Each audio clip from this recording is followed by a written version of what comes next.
Welcome to Beescast, now joined by Ballers relief pitcher Brody Eglite. Brody, thanks for taking the time. What's going on? Thanks for having me. Hey, great Appreciate to have it. you.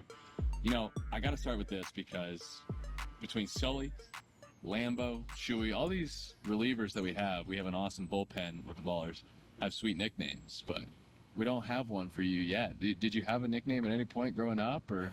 Not really. I mean, I'd say maybe when I was young, people used to call me Bro Dog. Bro Dog. Yeah, that was kind of first 3 letters of my name and then dog afterwards. See, besides love that, it. Don't think that's gonna work. I don't think so either. We got. I've been cooking up maybe like Dr. Eggman or something like that. I like that. How many times over the course of your career do you hear the public address announcer butcher your last name? Almost every time. Almost every time. Yeah, it's They're like Eglite. I'm like, no, Eglite. yeah, Like, yeah. It's pretty much every time. Teachers do that the same thing. Yeah. So we're out here. If you're wondering, we are in Missoula, Montana. It's our second day here. We got here yesterday, midway through one of the longest road trips of the year, Brody. So how do you, like, what do you do on an off day? What does that look like? An off day on the road? It's Yeah. we're not exactly in Oakland anymore. Yeah. Honestly, my first thing I do is I try and find a gym. Yeah, at least trying to get a workout in, and then I'll kind of just walk around the area, see what I can find, see what I can do, find anything to do. Yeah.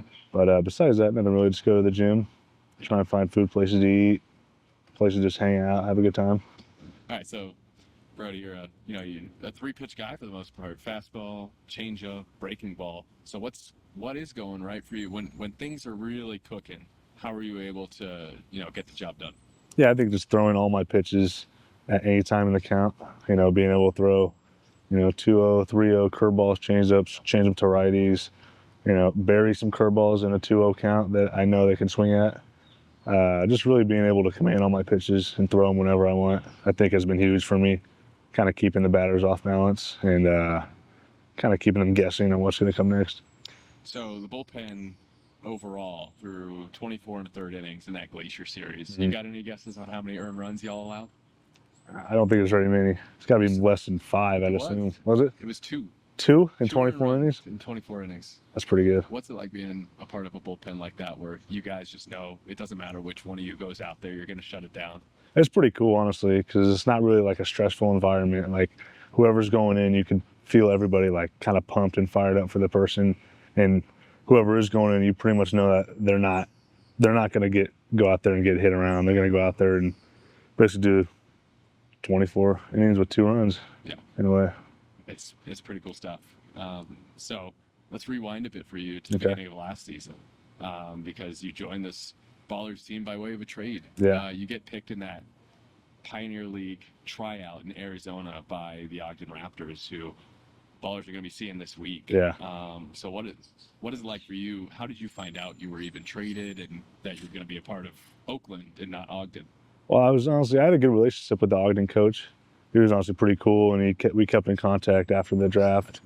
And I was just working one day, and he just called me. He's like, "Hey, I traded you to Oakland," and I was like middle of the day, I was just trying to get through the work day, and he's like, "I just traded you to Oakland," and I was like, "What?" And he's like, "Yeah, you're gonna be a part of the Ballers now." I was like, "Okay," and then he was like, "Yeah, it's just as long as you don't strike all our guys out, we'll be cool." I was like, "I appreciate it." No promises. No, yeah, right. Yeah, I was like, we'll see. But yeah, so then the Oakland manager, who was a different manager at the time, gave me a call, and we had a great conversation. And then Tyler Pearson joined that call later on, and I instantly, clicked with everyone at the beginning, and then we got going from there. And it's pretty cool.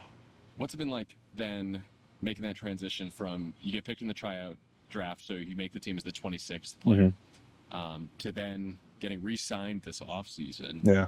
and then becoming, through last year and this year, just one of the most integral parts of this Ballers bullpen that, Aaron Miles and Jim Diedrich can put into the game at any role. How have you been able to embrace that role? I compare you to like a Brant Herter type, how the Tigers use him and how, he's not starting games, but when he goes in, he's going to shut it down. Yeah.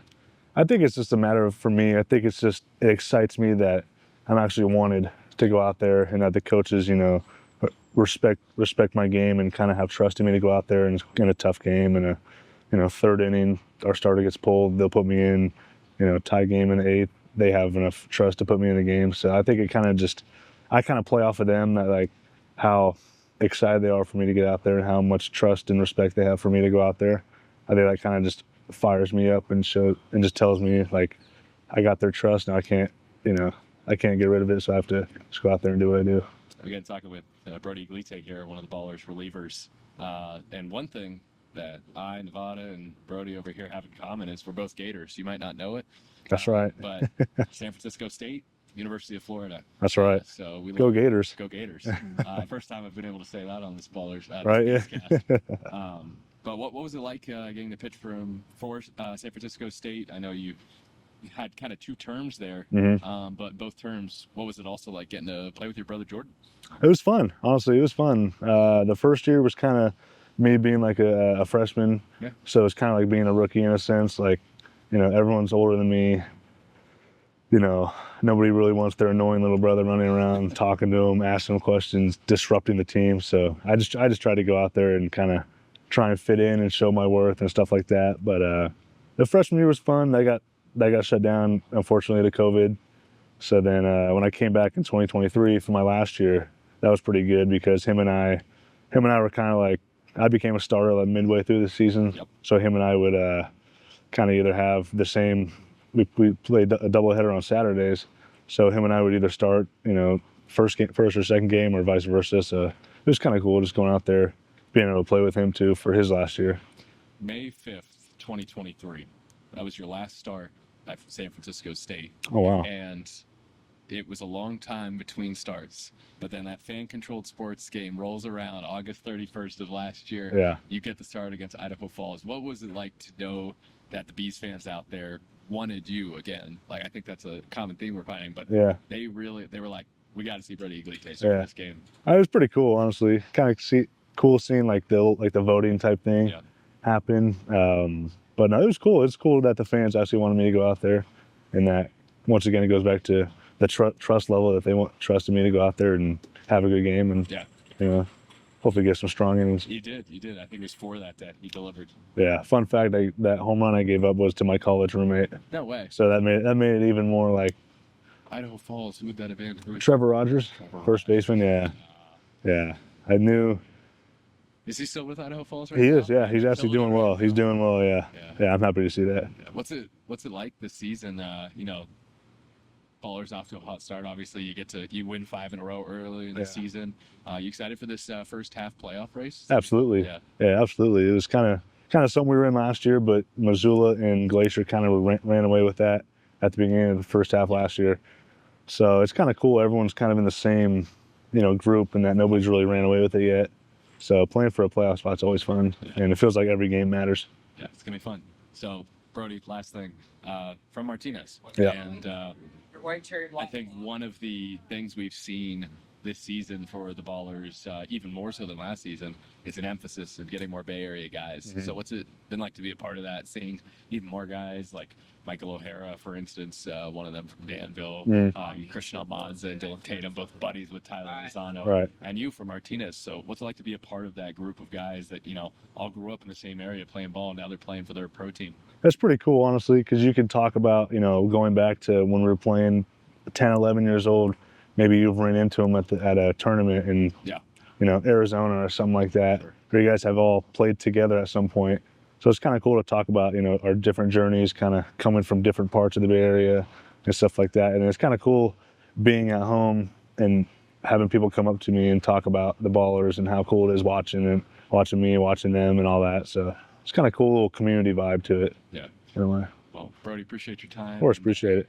Bearing with I know those of you listening obviously can't see anything, and those watching on YouTube can't tell either because we got the camera flipped around, but we got a pool on the other side of our hotel, and there's been a whole bunch of stuff happening behind the scenes. So, Brody, appreciate you. Of course, yeah. Thank you for having me. Keeping it level during this interview, and we look forward to watching you the rest of the way. All right, thank you. Appreciate it.